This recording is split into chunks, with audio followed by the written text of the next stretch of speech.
Hello, everyone. Welcome to the Dreamers Podcast. I'm your host, Anne-Lyse, and today I have a special guest. KR is the co-founder of KJ Consulting. He went from being on welfare as a child and homelessness to working on Wall Street, building a multi-million-dollar real estate investment company. KR has over 100 rental units under his umbrella. KR is also a transformational speaker, a business consultant, a coach, and he worked with some of the top financial institutions in the world. He's been featured on Market Watch, and his life story was actually a chapter in the new book called Black in White Space. This is a book published by a professor of sociology at Yale University. KR is a wealth of knowledge, and I'm just really excited to have him on the show today. KR, welcome to the Dreamers Podcast. First and foremost, I am so excited to be here. I am delighted to have the opportunity to share my story. I appreciate you. I like this platform and can't wait to share my story. I love it. Let's get into it then. KR, please tell the Dreamers a little bit about you.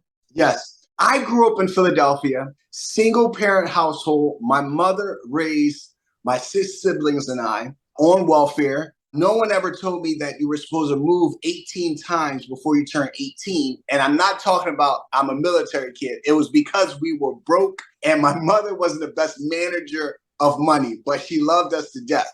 We moved around a lot. In Philadelphia, I lived on 50th and Walton, on the uneven number side of the street and on the even number side of the street, and then 56th and Walton. Then we went to 51st and Spruce. We were all over the place. But what was amazing about that is that I was always loved growing up, despite the hardship. And I realized my stepdad told me when he came back in my life, when I was in middle school, he said, don't be an F up like me and some of your family members. Do as I say, not as I do. And so that really struck with me because that was the first time an adult cursed at me and told me about not to be like them. At that point, I had some siblings that were teenagers and had children, had some family members that in and out of the prison system.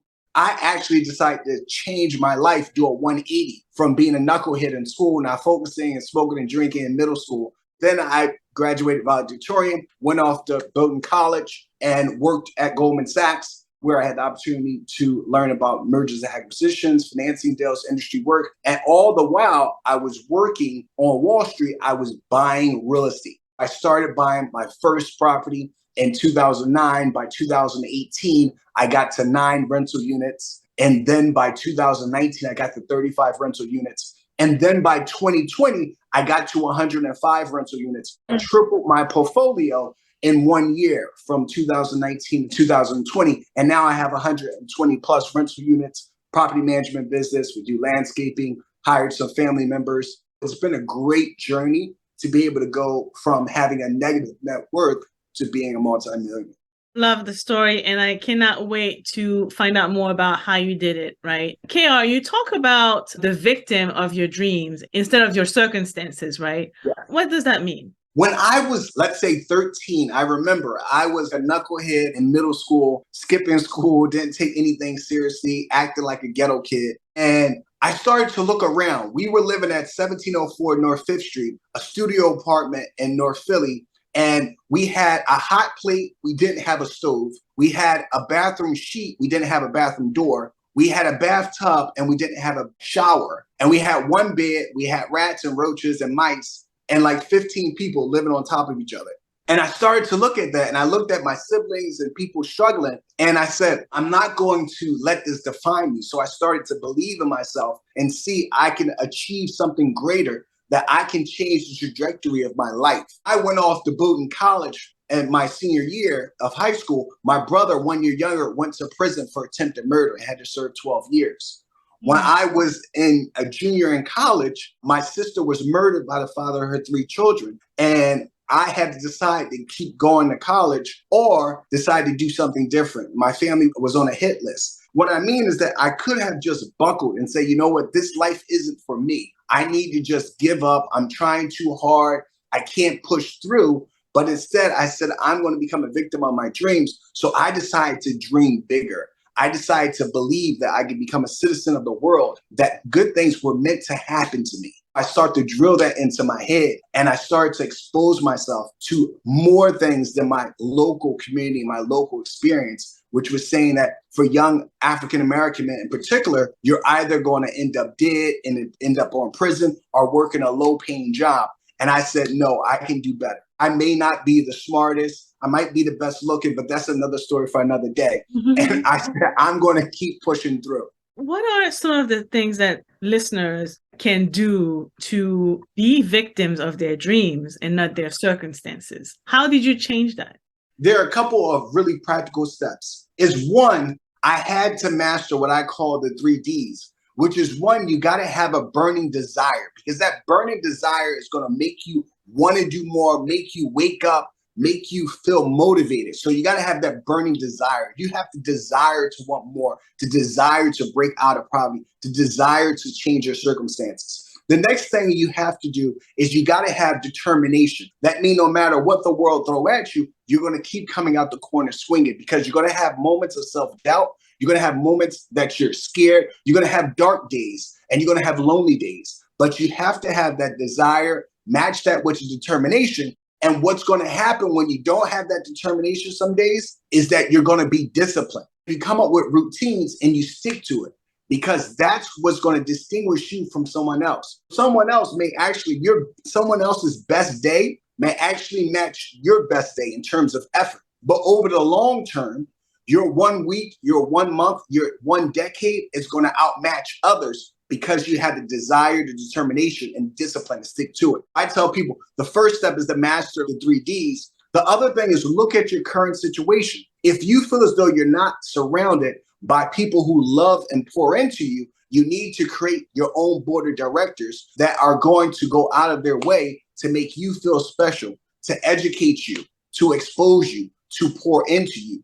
And that is what I did at a young age. As I say, if I'm missing some stuff at home, I need to create the environment that is going to inspire and motivate me and open doors for me by pouring into me. And I also need to work on building my own desire and work on my own determination and work on my own discipline in order to get to the next level. It was very important to do those two things. One, the 3Ds. The other one was to make sure I create my own board of directors. And the third thing I did was focus on the 3Cs, which is intellectual capital, financial capital, and social capital. I started to find ways to educate myself about a subject matter, whether it's for school, whether it's real estate, finance, understand how to make money, how to keep money. We live in a capitalist society. Number one thing is capital, understand capital. And then I start building those relationships. That's my advice, the 3Cs, the 3Ds, and your own board of directors. KR, I believe you're the first person in your family to go to college. So before you went to college and had mentors, let's go back to when you were living in financial hardships. How did you go about finding those people that could even make you feel like you could get to that next level? Well, what I did notice is that I would have a brother or a sister go to community college or go to college, let's say for a semester, and then fell out for various reasons, whether they didn't feel comfortable or the academics didn't work, something. I saw that happen on a regular basis. What I did is I said, I need to stack the odds in my favor and have to be really vulnerable, realize where I lack, what skills do I lack? And then I started to take steps to improve that. I started reaching out to teachers and mentors and say, can you help me with writing? Can you help me enunciate words? Can you help me decipher information? Can you help me write essays? Can you help me do all these different things that prepare me for college? I started at a really young age. First, for me, I went to the local church and started talking to some of the leaders there. Went to my high school and say, hey, look, I'm not going to be a knucklehead like middle school. In high school, I'm going to tell these people, look, these are my dreams. I'm yelling it out. I need help. I know that I don't have it all together. I'm going to be humble, and a closed mouth doesn't get fed. I started telling everybody, from the janitor to the teachers to the principal, how can you help me? I need help. I have big goals. I can't do this on my own. I'm not self-made. I'm community-made. I really started to rely on my community. Therefore, that is what I became. You talk about the finance food chain. Can you tell me about what it is and how that has affected you and your overall approach when it comes to financial freedom? For me, when I went off the boat in college, I knew that I was interested in finance as a launching pad. because I realized that I needed some money and some stability in order to reach my overall goals in the long term. What I said is I set out and I was very systematic, even though I was only 18. I said, I want to see the different parts of finance. Freshman year, I got an internship at American Express. I got exposure to asset management. Sophomore year, I got exposure to sales and trading at Potential Securities on the precious metals desk in New York. Junior year, I did investment banking in the technology group at Credit Suisse and got exposure to investment banking. And then I accepted a full-time job at Goldman Sachs doing investment banking in New York after college. I got to see these different aspects of whether it was trading, whether it was mergers and acquisitions, or whether it was asset management. And I also did this Tuck Bridge program, which gave me a little taste of what business school would be like. That's how I got to see these different aspects of finance before I had settled on what I was most interested in doing after college. Got it. Fast forward to today, right? You've been able to build a real estate portfolio that brings in 6 figures a month in passive income.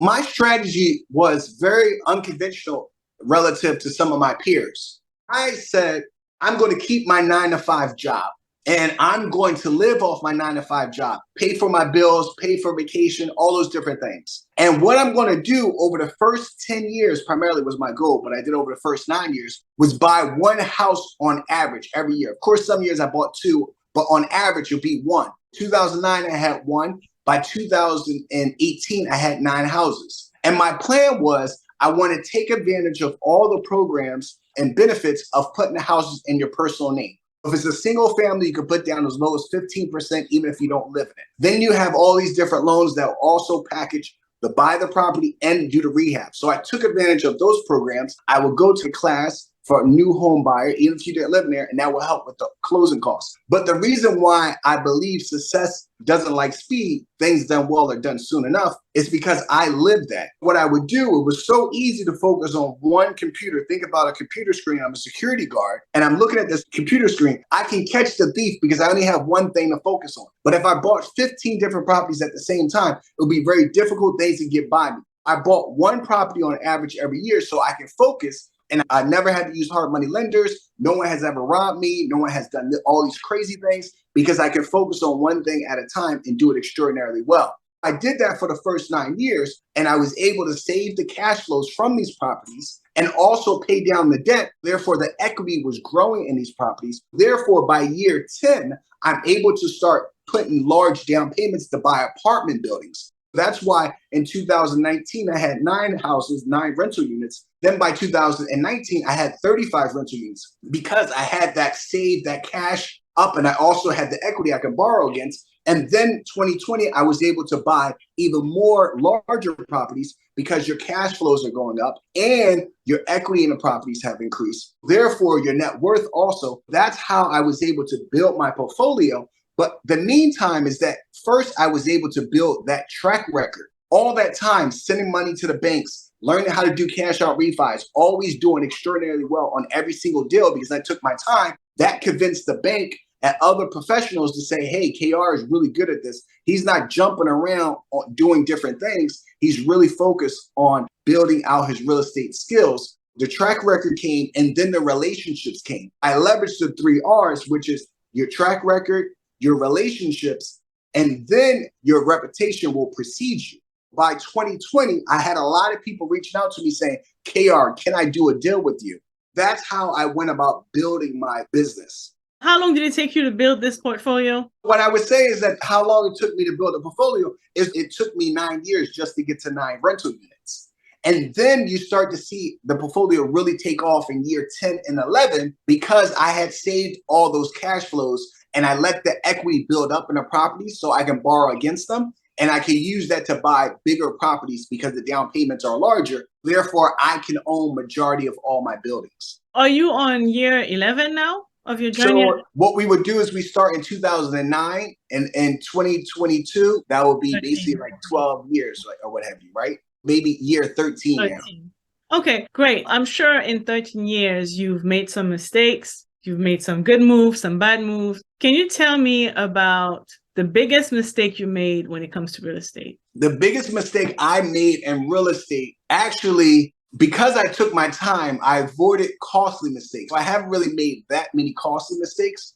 The biggest mistake I made probably was taking a risk on my family members. And I'm okay with that. When I bought my first apartment building, my 6 unit, I called my brother up and I was telling him to get his real estate license. So he finally got it. And he said, what are you talking about? Get real estate. I said, look, you're going to be my agent on this $360,000 deal. It was a 6 unit apartment building in 2019. He said, what? I just got into real estate. I don't know how to do that. Actually, I wound up losing $10,000 because he did something incorrectly. That was my biggest mistake in real estate. But I still work with him. He's still deeply involved in my business. But that was my biggest loss in real estate. You've been investing in real estate for 13 years. Can you tell me one of the biggest lessons you learned since starting? I think the biggest thing I've learned since starting investing in real estate is to run your own race. Do not let someone tell you got to go faster, you got to go bigger, run your own race. Because people were telling me, KAYR, you've been doing this for almost 10 years. Why you only got 9 properties? Well, that's mad slow. And you're supposed to be smart. What's going on? I don't understand. Who's going to do something for a decade? You ain't even making that much money. And by that time, I was probably making $85,000 in rental income for the whole year, or $90,000. People say, why you been doing this for 10 years? You might as well stop. And now when they hear I make 6 figures plus every month, they're like, whoa, that's crazy. Because you were just making only $85,000 a year when we talked to you in 2018. Now you're talking about 2020, you're making over 6 figures every month. I said, because I ran my own race. I didn't let anybody pressure me to do hard money lenders. I didn't let anybody pressure me to start doing different things because I'm a buy and hold guy. I never flipped property. I didn't do new construction. Just run your own race. That's the best advice I can give. I love that. You retired early? Yes. How old were you when you retired? 37. What does retiring early mean to you? Oh, it's amazing. When I used to work, I used to run home, go to the gym, and try to get everything in within 45 minutes, then do a little quick shower, get my clothes back on, everything. Now when I go to the gym, I don't even know how people get past stretching. It takes you like 45 minutes just to stretch. Now I be in the gym for 2 hours. I go on a walk for like 2 hours, and I spend time thinking. I spend time with my thoughts. So I'm trying to figure out 2 or 3 things that I can do to improve my business or to have a larger impact on society, about my legacy. I get to be more creative, and I get to not be forced and pressured to do everything so fast. That's the way I see retirement. Is not that you don't do anything. It's that you get to do what you want to do when you want to do it. That's the biggest difference. Last year, I went to Jamaica. I went to Dominican Republic. I went to Mexico. I traveled to go see my friends around the country. I could do whatever I want, when I want. That is just that freedom that is so amazing. Do you invest outside of real estate? Yes, I do. I do invest outside of real estate. I have several $100,000 invested. I should push my names since I'm no longer a licensed stockbroker, so I can push my name. Amazon, I love them. Apple, I love them. Go get you some. Yeah, I own several $100,000 and some real estate name and stocks like Apple, Amazon. I think I own like 200,000 in Amazon. I own stocks as well, and also some index funds. How did your views about wealth change? How has it changed since you started on your wealth building journey? When I first started, and I tell people the riches are in the niches. You need to have a niche and do it extraordinarily well, because that is how you're going to differentiate yourself. When I first started, I said, I'm going to do really well at my job, and I'm going to do really well at this one real estate thing, buying these properties, understand the whole process from A to Z. I'm not trying to master Airbnb. I'm not trying to do new construction. I'm not trying to flip land. I'm not trying to be a wholesaler. I have my real estate license. I have never used it. I said, I'm going to focus on 2 things: do my regular job well and buy at least 1 property for the first 10 years on average. I just kept it real simple. If you do what's necessary, then you do what's possible, you'll find yourself doing the impossible. That was my approach. It was very simple, and then I will invest in my 401k. Now, when I have more money and more wealth, I can actually start acting like one of the sharks. I invested in the digital marketing business. I'll put money here so I can become part owner. I'll invest in another type of business. Now I get to invest in different businesses, but I also get to do different things, whether it's starting like a land under my property management company, start doing landscaping, start doing a light rehabs. Then you can start exploring different verticals. I can also think about writing a book. I get to be more creative in terms of how I spread my wealth, because now I can take on a little bit more risk versus in the beginning, I was very narrowly focused. What does transformational wealth mean to you? A lot of people, when they think about creating wealth, they're thinking about generational wealth. I love generational wealth like the next person. For me, that's like a north to south concept where I buy a house today, for instance, and say, we buy a house today, we have children, and then in 30 or 40 years, those children will inherit that wealth, which is nice. They just have to wait to inherit it. I looked at my siblings and my family situation, and I said, we can't afford to wait. We have to be in a rush. I came up with this idea of transformational wealth, which is like a right to left concept, where once I get myself situated in real estate, I can decide who to hire. It's my money, my team. I convinced my brother to get a real estate license and told him, you're going to get all of these commissions for the deals I do, because you're going to be my exclusive broker. Therefore, when I do $1 million deal, he's able to get $30,000 as a commission. And what that enabled him and his wife to do, and his multiple children, is he was able to buy a house in Abington, which is one of the best school districts in the country. They're moving to a better situation, and he started creating wealth.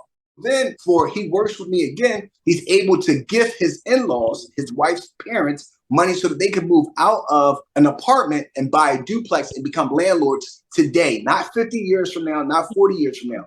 Also, because these are my LLCs, I can give my family members equity. They don't even have to put any money in it. It's my LLC. So I therefore can say, you get 5% ownership, you get 1, you get 3. Therefore, when they work for me, they're not only saying, oh, I got a commission, they get to say, I actually own that property. So when my brother takes his children on a tour or what have you, he can say, look, I not only helped Uncle KR buy that, I'm actually part owner of that building. And now his children who are young can say, wow, my dad, before he didn't even own no real estate, now he owned a 5-apartment building. Oh my goodness, like my dad, he's younger than Uncle KR. He's still in his 30s. He's killing it. I want to be able to transform people's lives today, whether it's my stepmom who's 75 that works for me. I gave her equity in my LLC. She's never owned a company before. I also hired my aunt to do the cleaning. My brother's father-in-law, he helps with landscaping. Transformational wealth is pretty much how can we transform our lives today, not 50 years from now. How can we use our resources, especially 1 or 2 family members can leverage what they have to open doors for all the family members and your close friends. I love that. KR, what are 3 to 5 actionable steps that the dreamers can take now if they want to become financially independent and eventually build transformational wealth? The number one thing is you have to figure out, what do you want to achieve in the next 2 years? Matter of fact, next 1 year, 3 years, 5 years, 10 years, 20 years out. Write that down. And then when you write that down, you want to write down exactly why. Why do you want to achieve this? And it can be your own reason. It could be because you want money, or it can be why you want to help your family members. But you got to have your why, and you got to have some objective that is very concrete. And then the third thing I always do is say, have someone write down the person's name that's going to hold you accountable. That could be your best friend. That could be your loved one. That could be your coach. That could be whomever. But you got to have an objective. You got to know why you want to do it. And 3, you got to have someone that can hold you accountable. And 4, you have to figure out how you learn best. Because if you know yourself, you're going to be able to go to the next level. Trying to keep up with other people and do things the way they do is not going to work. And the 5th thing is you have to spend time really sharpening your tool. And what I mean that, spend time growing and sharpening your tool in terms of intellectually, spiritually, physically, mentally. Spend time really getting to know who you are, because this is the only person you're going to have to spend the rest of your life. KR, I always end the interview with a round of rapid fire questions. Just tell me the first thing that comes to mind. What's a book that changed your perspective on life? A book that really opened my eyes that I really liked was Think and Grow Rich, A Black Choice. It really opened my eyes when I was like 13 or what have you. Who gave you the book at 13? Oh, actually, I just went to the Penn bookstore and I start reading. I would go around and say, look, I want to look at the self-help books. I saw this one book. It was Think and Grow Rich by Napoleon Hill. And I read that one. And then I said, they should have a black one for this. Then I talked to the person at the store and they said they actually have one. I think his name is Dennis something. I said, oh, I'm going to read the black one too. Therefore, that's how I got exposed to it, because I went to the self-help and the business section of the bookstore. What's one life lesson you learned the hard way? One life lesson I learned the hard way, and it was so stupid. When I was in elementary, I was really a bad boy, and I really liked this girl. And my mother told me to be in the house before the lights go off. Maybe in third grade or fourth grade. And I did not listen. It was dark out. I went to go see this girl because I was trying to be fresh and do bad stuff for her that you're not supposed to do at a young age. And I was one block away, and I got hit by a car. And then I was in a wheelchair for 3 months and had amnesia and everything. So I learned my lesson. You got to be careful. Some things are so powerful, you have to be disciplined. Wow. What's one thing about money you wish you could tell your younger self? One thing about money I could tell my younger self is that just always invest early. Whether you're investing in the stock market, whether you're investing in real estate, always invest early so you can benefit from compound interest. What's the best investment in yourself you've made so far? I think the best investment I've made in myself is my education. Getting an education, whether using online services and tools and going to college and in high school and taking it seriously, graduate school, I think that was the best way I was able to invest in myself. Fill in the blank in 3 words or less. Money to me is? Money to me is a tool to affect change in other people's lives. That's more than 3 words. All right, let me try it again. Money to me is a tool. What do you want your legacy to be? Transformational wealth. KR, thank you for coming on the show. It's been a great conversation. For any of the dreamers who might be interested in finding out more about you, please tell them where to find you. You can find me on Instagram at KJ Consulting, KAYJAYCONSULTING, KJ Consulting, and also a website, www.kjconsulting.net. All right, that was KR. I hope that you are inspired. I think today's episode should be called No Excuses. That's it for today. I hope you enjoyed today's episode of the Dreamers Podcast. I will see you back here next week for another episode. Bye.